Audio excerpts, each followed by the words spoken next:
Like, it's working? Yes. Like some ways of representing codes. So for instance, for us now, an easy way to representing a code is just giving a generator matrix, right? Like we give like a basis for a linear code. So we saw this and we saw how to construct different codes. So today we're going to see a different construction and a different way of expliciting codes. Okay? Because I'm going to repeat it again. I mean, I don't know how many times I said that, because in this way you are going to keep it in your mind. So from Hamming's point of view, the goal in coding theory is to be able to construct good code. So what's the meaning of good code? So good code is like you can correct like many errors. So this is the thing that fixing the length and the dimension, you want to maximize the minimum distance. So you can correct more errors. So this is good. But then I also say sometimes that it's also important the way in which you encode and decode. Okay? So the encoding, if you want, well, somehow is equivalent to the way in which you can describe your code. And later the decoding, this is difficult. I mean, this is a priori difficult, right? I mean, I told you that there was this theorem that was saying that actually to find an algorithm that works for decoding any code, this is like a very, very hard problem. So I mean, somehow we don't want this to be difficult, so we want to work with some special codes for which we have like the coding algorithm that makes this thing easier for us, okay? So the cyclic codes I'm going to introduce now, they have those properties, let's say, okay? We are going to see that they are easy to describe, the encoding is going to be fine, they are going to have more or less good properties, or at least we are going to be able to control these properties about the minimum distance. So we can try to construct good codes in an easy way. And then for the decoding, I'm not going to describe the algorithm, but there is a good decoding algorithm. So I mean, some are pretty good codes, okay? So I mean, for instance, for the decoding algorithm that I'm not going to mention it, you can find it in the notes. I didn't upload them yet in the website. I'm going to send them this afternoon, so you will find also like the exercises related to this lecture. But I mean, if you want to check like the details for the decoding algorithm, you can read the notes, okay? So let's start with these cyclic codes. Wow.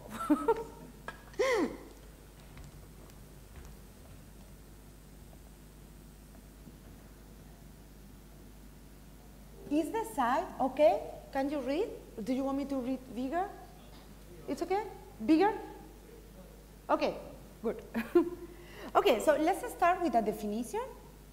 So I mean, I guess that you can guess a little bit what's the meaning of cyclic. Well, I don't know, I'm giving the definition.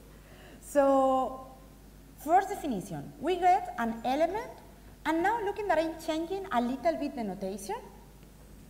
So I'm taking a word in FQ to the n. So for the indexes of the coordinates, instead of starting by 1 and running to n, I'm starting by 0 and running to n minus 1. I mean, it's again n coordinate, okay? But you will see later why it makes sense now to consider this notation, okay? So we define a cyclic shift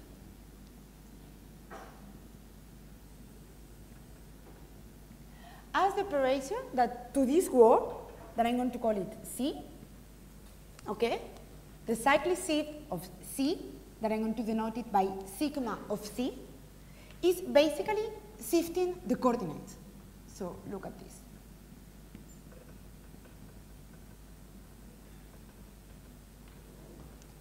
You see what I do? So basically I took the last coordinate, I put it in the first place, and I move all the others well. So I shifted them, okay? So now, with this definition, we say that C and FQ linear code is cyclic if for all the words in the code we have that the shifted word is also in the code. So it makes sense, the name, no? Happy with the definition? No questions so far? Okay, very good. So let's see an example. So for instance, I'm considering, I mean, so far I'm just describing the codes in the way we know how to do it, that is given the generator matrix.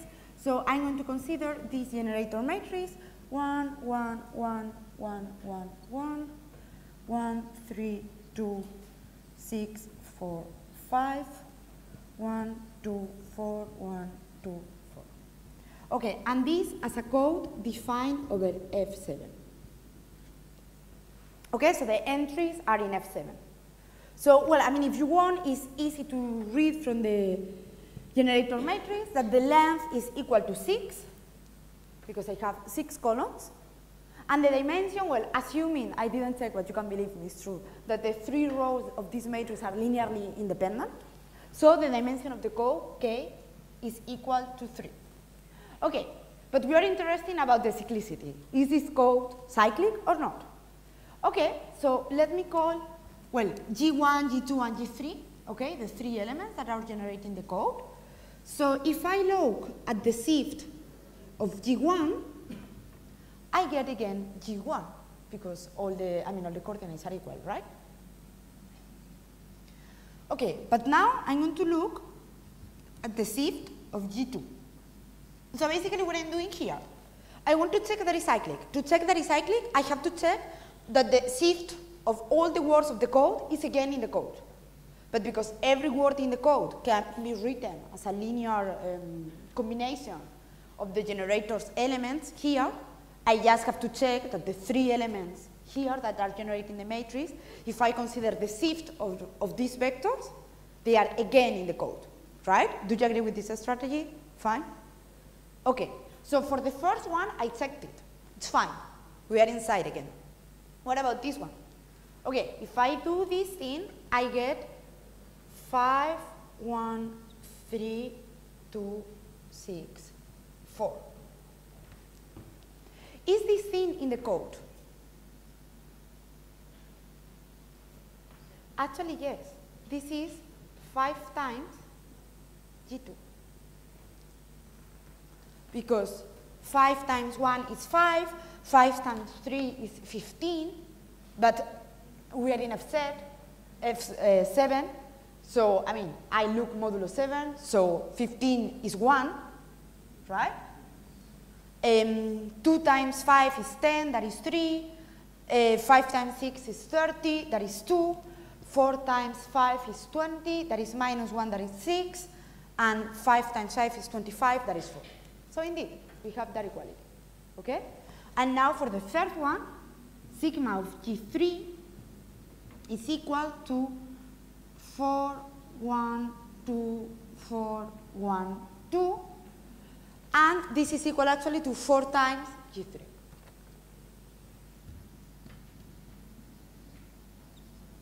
So, yes, this is a cyclic code. It is a cyclic code. Okay, very good. Now, we are going to prove the following. What happened? Okay, you can guess. Now I'm going to consider the dual of a cyclic code. What do you think that you get? Again, a cyclic code or not? Yes, and we are going to prove it. So proposition, yeah, maybe this marker is not working. If we leave it like this, take this one. Okay. Oh, much better like this, right?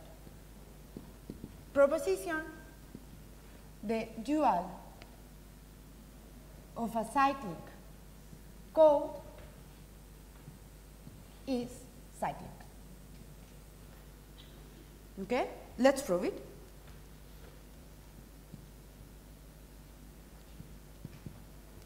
So the idea is the following. Imagine that C is in your code and X is in the dual. Okay? So we have that X times C, well, transpose, is equal to 0. Okay? So we want to check that the shift of this element is again here. Okay? This is dual. Okay? So we want to check the value of this thing and see if this is equal to 0. Right? Because, I mean, if this is equal to 0, then this vector is in the dual. Right? Because it's the definition of the dual. All the elements such that when I do the product with the elements of the code, I get 0. okay? But actually, look at this. Let me write the coordinates of C. So as before, C1 until Cn minus 1, okay? And the coordinate of x, we write them again, x0, x1, xn minus 1, okay? So this thing, sigma of x is equal to xn minus 1, x0, x1, xn minus 2. So if I do the product of this thing and this thing, actually what I'm going to do is the product of this. Xn minus 1 C0 plus x0 C1 plus xn minus 2 Cn minus 1. Okay? But this is equal, if I take this product here and I put it at the end. And then what I do, actually this is equal to x times the inversive of C. Do you agree with this? I mean, if you put this thing here, so you see that you are doing the product of the vector x0, x1 to xn minus 1 times a vector that starts by C1. So, yeah, it's like I put the last coordinate, the first coordinate into the last position. So this is like the inversive. Okay? But now what happens? That C is cyclic, which means that this is in C, in the code, right? And x is in the dual, so this is equal to 0. So we are done. Then sigma of x is in the dual. And the dual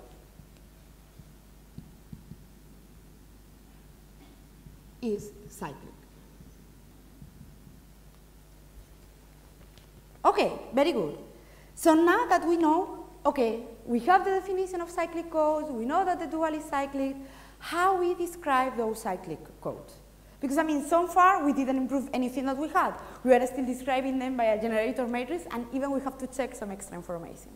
Okay? So now it's here when I'm going to show you like the clever idea of describing these cyclic codes. Okay? So we start by considering the following. So definition. I define C, Q, N to be this thing. Okay, I write it and now I explain it.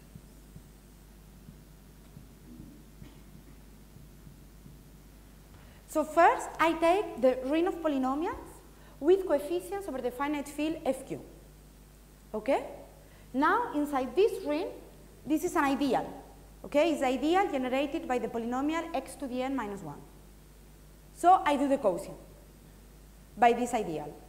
So if you want all the elements in here, you can look at them as polynomials with coefficients in FQ, in one variable, in the variable x, and the degree you can take it to be smaller than x to the n, because you are doing the quotient by this.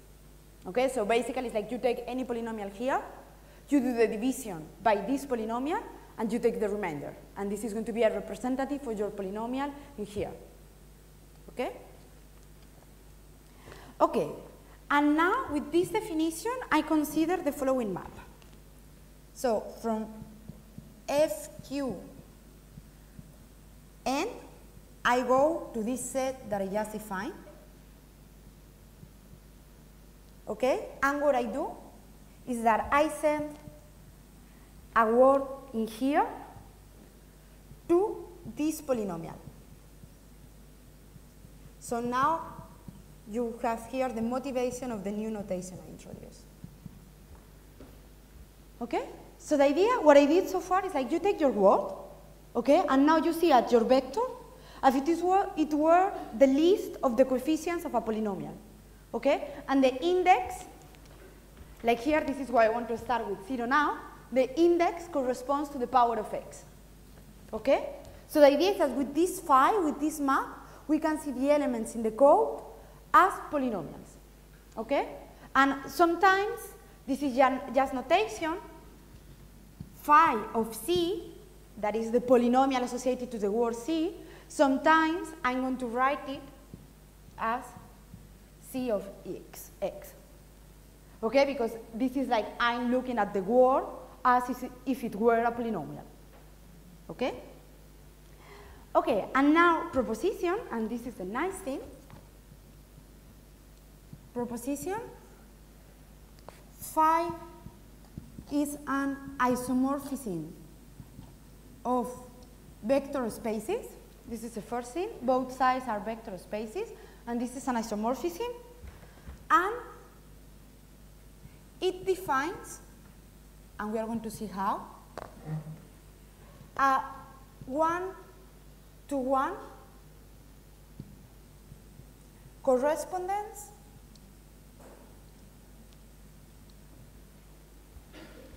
between ideals of CQN and cyclic code in FQN. So we are going to see the details now of the result. But what I'm saying that thanks to, well, first that this map is an isomorphism of vector spaces. Okay, good, this is going to be easy. But now the important thing is that this map defines a one-to-one correspondence between the ideals in here, and we'll see that the ideals in here are easy to describe, okay? So between ideals in here and cyclic code. So in this way, we're going to be able to describe the cyclic code just as an ideal. So, I mean, I'm going to make the proof, but I mean, if you want the idea now, so why is this interesting? Because when you can see how ideals here looks like. So, I mean, an ideal, in general, in here, FQ to the x, this is a fundamental domain. Here, an ideal is just generated by a polynomial, right? You just take a polynomial, you consider the ideal generated by it, and that's all. This is the only options that you have for ideals in this ring. And now, when you are doing the quotient, if you want to look at ideals here, basically what you have are ideals in here that contains this ideal. So basically, the ideals in here are just described by a polynomial that divides this polynomial. Oh, I'm going to do all the details. I mean, this is just a motivation why we're doing this. So the funny thing now is that a cyclic code, because of this correspondence, is going just to be given by a polynomial. So you give a polynomial, and with this polynomial, you are giving the whole code. And this is nice. Okay? So let's look closer at this correspondence.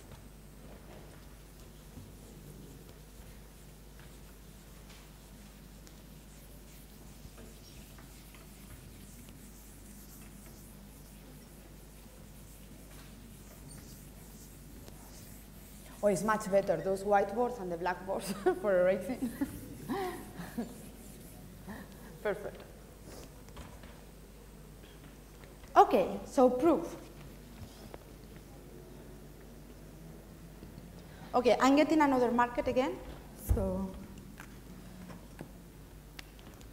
if I leave it like this.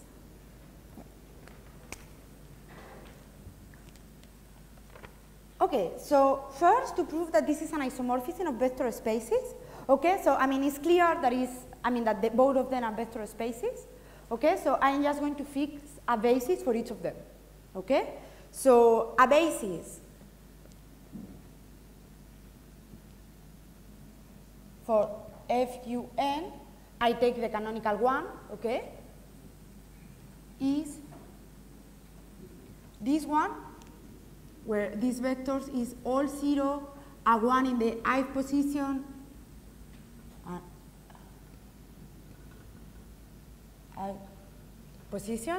okay? And a basis for the other vector CQN is actually given by this, right? Because they are polynomials. So I just take polynomials of degree. So I goes from 0 to n minus 1, okay? Well, actually, yeah, and here the if position, I start by 0 again, okay? So, I mean, this is like the 0th position, okay, with the notation that we had. So what's happening now? That actually phi sends ei to x to the I, right? Because if everything is 0 except the coordinate I, here I'm getting the polynomial with everything 0 except the term for I, right? So, I mean, basically, phi in the basis that I took from these vector spaces is just identity. So, of course, it defines an isomorphism, okay? So, phi is given by the identity matrix.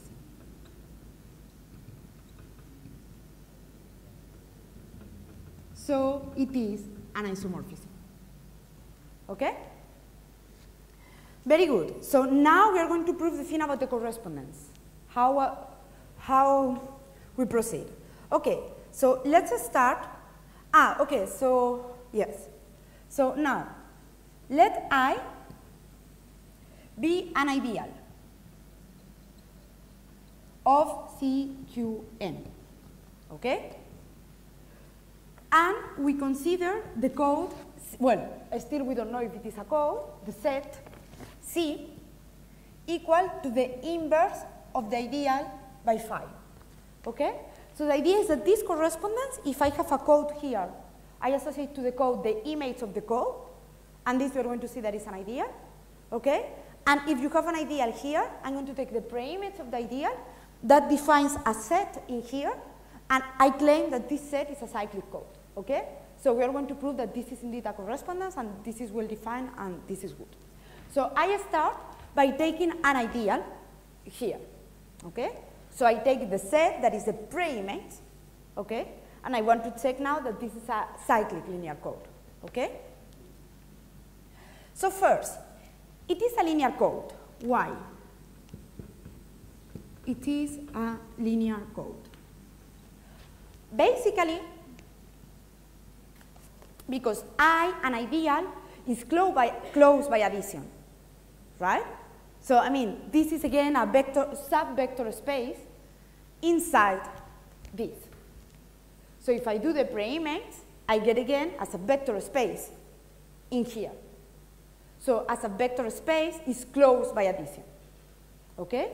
So that gives me that this set, C, the preimage of I, is indeed a linear code because it's a vector subspace, okay?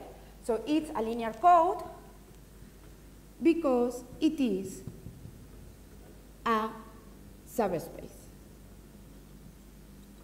a vector subspace, okay? Now I have to prove that it's cyclic, okay? This is the only thing that I still have to prove in this direction. Okay, so the idea is let C an element in this code, okay? Then, if I look at this element as a polynomial, that is at its image, this is an element in the ideal, okay? So, because this is an element in the ideal, if I do x times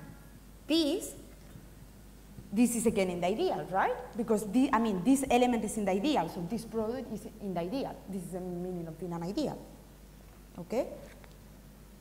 And I can write this, what is this? So this is equal to this.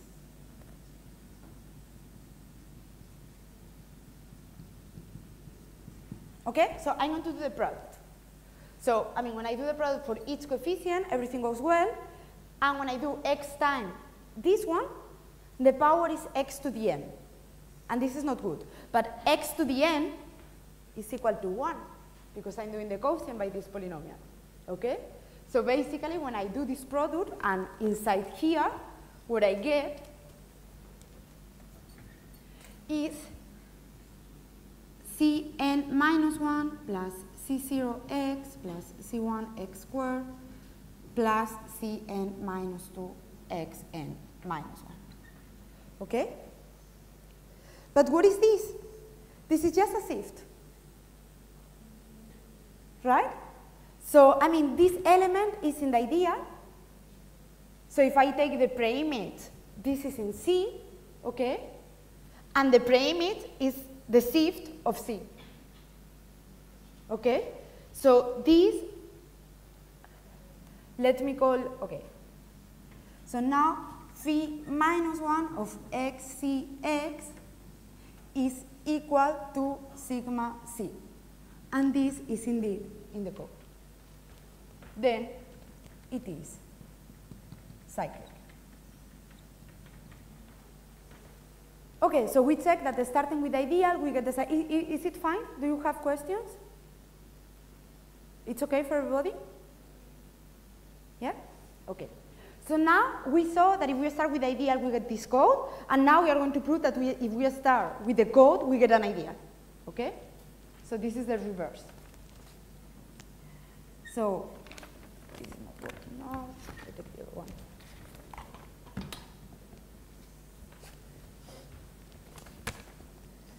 Let's see via cyclic code.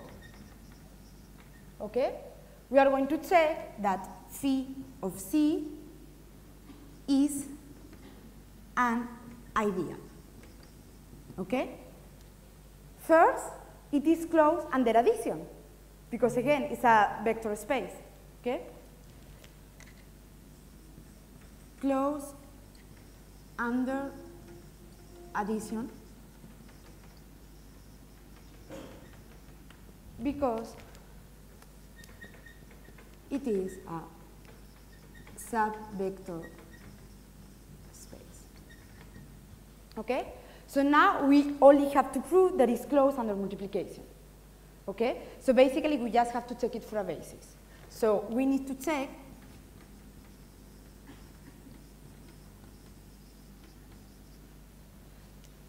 how can I write it well? That we need to check that if phi of C is in the ideal, then x to the I times phi of C is also in the ideal.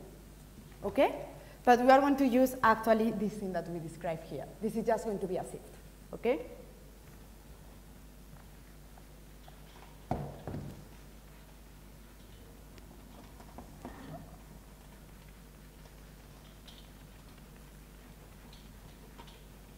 Better the other one.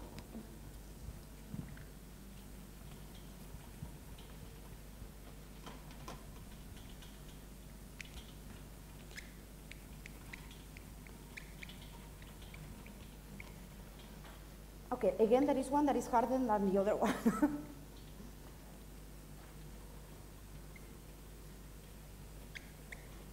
So use this time to check that you understand everything in that proof. And we are going to finish it now.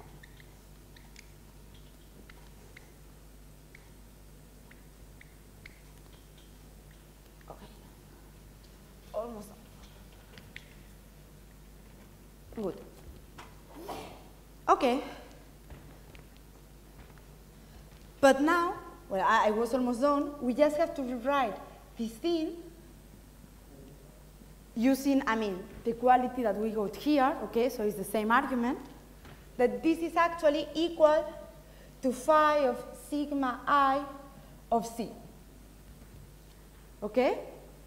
But this is in C, because C is cyclic.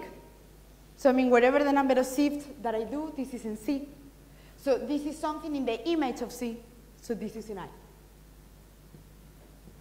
So, we're done. This is an idea. Okay?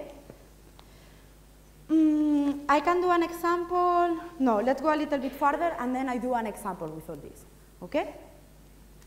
Okay, so now the idea, as I said, if you want the remark, so I repeat what I said before. So remark, FQ of X is a principal domain.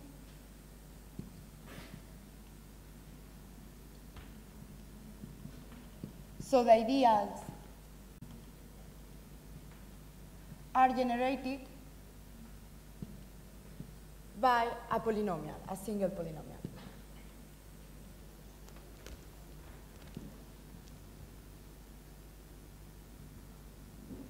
from here we get that ideals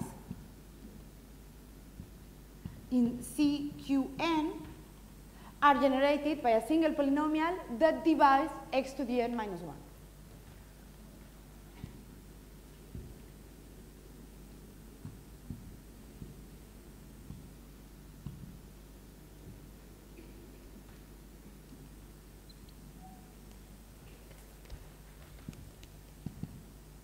Actually, you can find different polynomials that generate a given ideal, but if you fix now that this polynomial is monic, then this polynomial is unique. Monic means that the leader coefficient is equal to 1, okay? Are generated by single polynomials dividing x to the n minus 1. If we take them monic, then they are unique.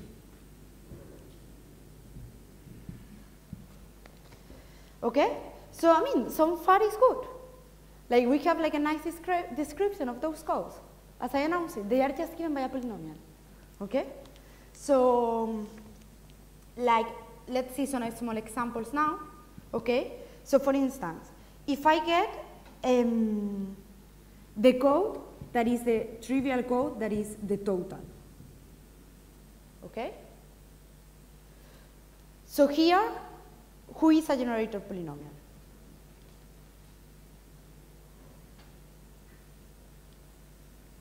So how the bijection works? So you start with your code, and you do consider the image of your code. So the image of your code is the whole thing. Okay? Then phi of C is equal to all the space. So what is the ideal here? Is the ideal generated by 1.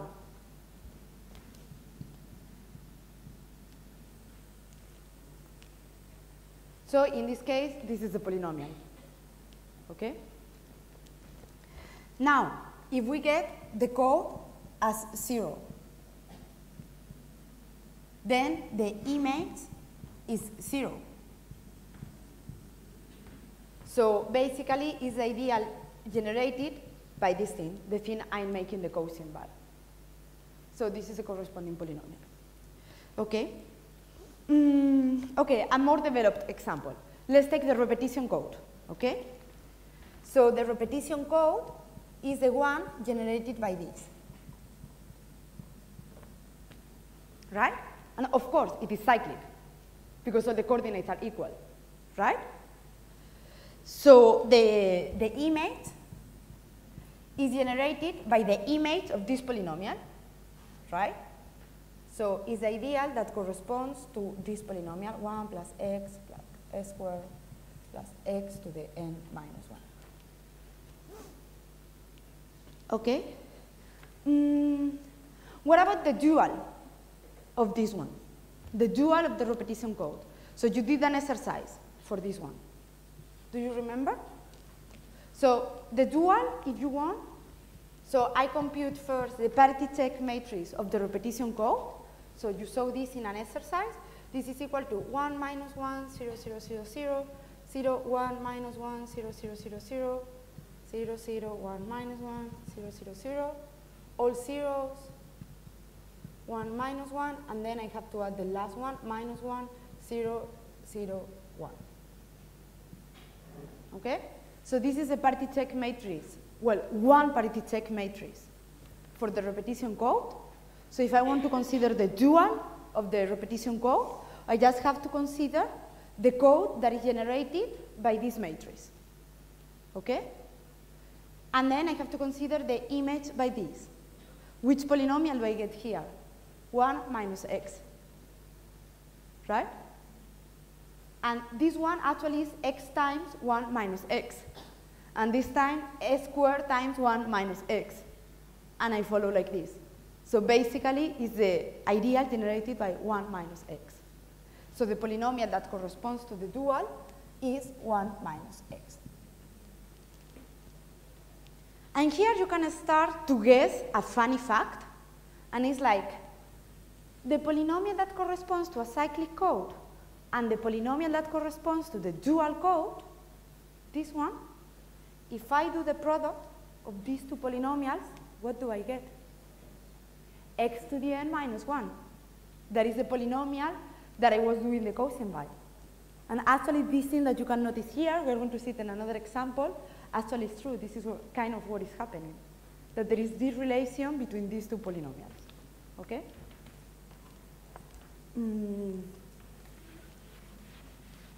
Okay, let's continue.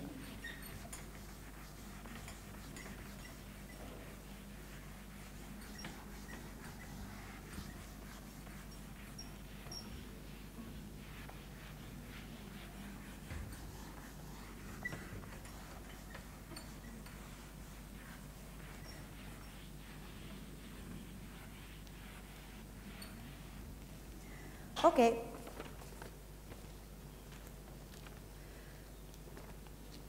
So, definition. I define this polynomial as this one. And this is called the parity check polynomial of the cyclic code C. So, I mean, of course, G is the polynomial that corresponds to the code. So, I do the division of this polynomial by this, and this generates another polynomial. Okay? And I call it the parity check polynomial. So, it's not going to be exactly the polynomial generating the dual, but it's going to be very close to it. Okay? So, well, first a proposition regarding this polynomial. If I have an element in my code, notice that I'm doing the abuse of notation. I'm already looking at my word in the code as a polynomial. Okay? So this element is in my polynomial, in my code, if and only if I have that the product of my word times 8 is equal to 0. And this is why it's called parity check polynomial. Right? Because remember that the parity check matrix was this matrix generated by the vectors, that if you get a word of the code and you multiply by it, you get equal to 0. So here is kind of the same thing. So you are looking at the polynomials that when you multiply by an element of the code, you get 0. Okay? So why is this true? Actually, the proof is very easy. So you have that an element is in the code if and only if this element is in the ideal generated by the polynomial associated to your code, right? But an element is in here if and only if this times h of x is equal to 0. Precisely because the product of h and g is equal to x to the n minus 1. That is the thing we are doing the quotient by. Right? Okay. And now, before doing this, because there is something else that I didn't mention. Okay, what about the parameters? So, okay, we proved here that we have this correspondence between polynomials and cyclic code. But what can we say about the parameters of the code that we get given a polynomial? So we know that the length is the n. So this is good, right? But what can we say about the dimension of the cyclic code generated by a polynomial? And maybe you can also guess something for the examples that we saw here, right? That here the dimension is n, and the degree of the polynomial is 0. Here the dimension is 0, and the degree of the polynomial is n. So it's kind of complementary, right? Here the dimension is 1, and the degree is n minus 1. And for the dual, the dimension is n minus 1, and the degree is 1, right? So you can also conjecture something here, right? We are going to prove it. So, proposition, the degree of the polynomial g plus the dimension of the code is equal to the total, to the length. Okay? So let's prove it.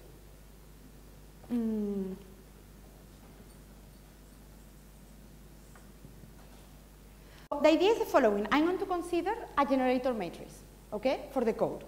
So if my polynomial g, I can write it like this. So I'm going to call the degree, well, degree, because I cannot use the d because the d is a distance. So I call it degree, okay? So I write like this my polynomial. Well, no, let me call the degree L because otherwise it's too complicated. L x to the L, okay? Imagine that this is a polynomial. Then I'm going to consider, and I'm going to prove that what I'm going to write here is a generator matrix, okay? So I get G0, G1, G to the L, and then the zeros that I need to get to N. Then I consider the shift of these, 0, G0, G1, GL, zeros, you know? And I do the shift, so I keep going like this until I get here 0, 0, G0, and here G to the L. Okay, so because my code is cyclic, well, I mean, of course, I have the first word, because it's the one that corresponds to G, the polynomial that is generating the code. I have the other ones because they are shift.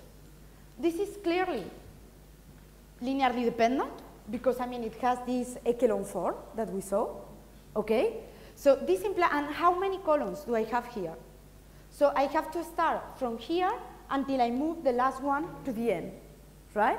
So this is going to be n minus L. So this is n minus L. So because those vectors are linearly dependent, this tells me that the dimension k is going to be greater or equal than this, okay? But now indeed I can prove that it is equal because, I mean, who is a generator of my code? A basis, I mean, by using what I wrote here, or no, let's do it in another way. So if I take an element in my code, if C is in my code, then because of the ideal interpretation, C is equal to a polynomial times g of x, right? But because this is in total a polynomial of degree smaller than n, and this has already degree L, this has to be a polynomial of degree of A smaller or equal than n minus L minus 1, right? But then how many coefficients do I have here? N minus L, because I start counting in 0, okay? So this implies that the dimension is smaller or equal than n minus L. So with this and this, we get the quality in here, okay? So, okay, I have 7 minutes. So I think that the better is that I do the, I'm going to relate this polynomial with the generator of the dual polynomial. So in this way, we have like a relation for all the parameters and the dual and the code.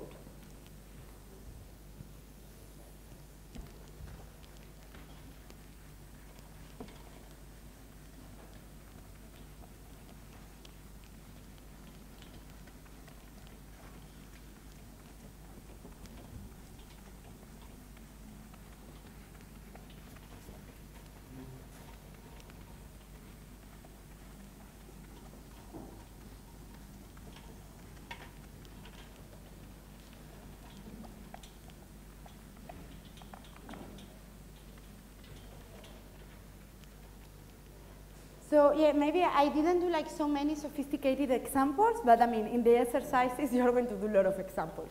So don't worry about it. Okay.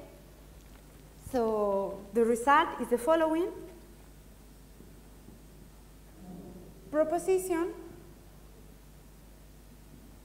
H bar, that is the monic reciprocal, I'm going to explain what is this, of 8 is the generator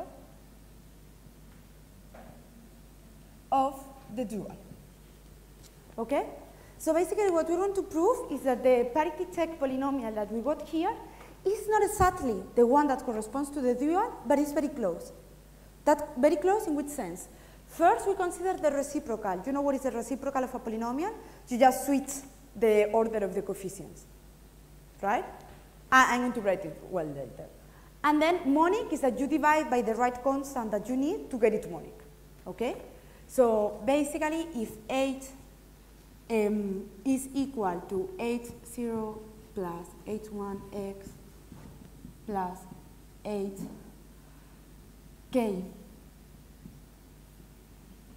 Why k? Because we just proved that the degree of g is n minus k. So if the degree of g is n minus k, the degree of h is k, okay? So if we write h like this, then the reciprocal polynomial is I switch the order of the coefficients, and then I want to make it monic, okay? So if I want to make it monic, because this is going to be the leader coefficient, I have to divide by h0, h0. So it's going to be equal to this. Hk plus hk minus 1x plus h1k minus 1 plus h0. So the first thing is that I do have the right to divide by h0. Why? Because h is a polynomial that divides this polynomial too. I can write this in the denominator and this here.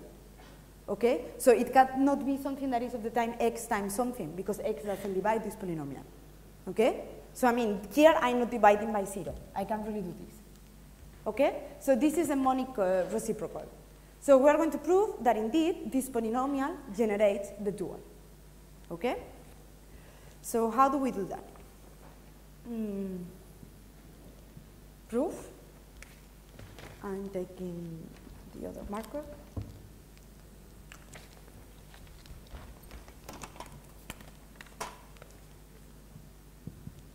Okay.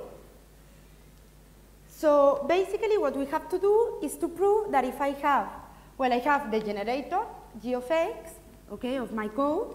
So I'm going to write it like this.